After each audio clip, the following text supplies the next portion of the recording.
We have more breaking news here at 10 o'clock tonight. We're learning new details tonight about one of the deadliest industrial accidents in years.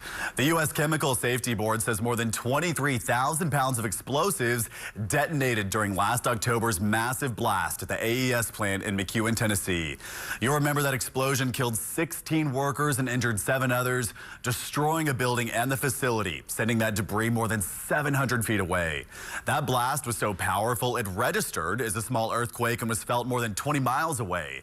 Investigators now say the explosives started inside a building where workers were making commercial explosive charges. We've just learned here tonight that that building where this all happened did not have any working sprinklers or fire protection systems. The investigation into what caused this blast is still ongoing.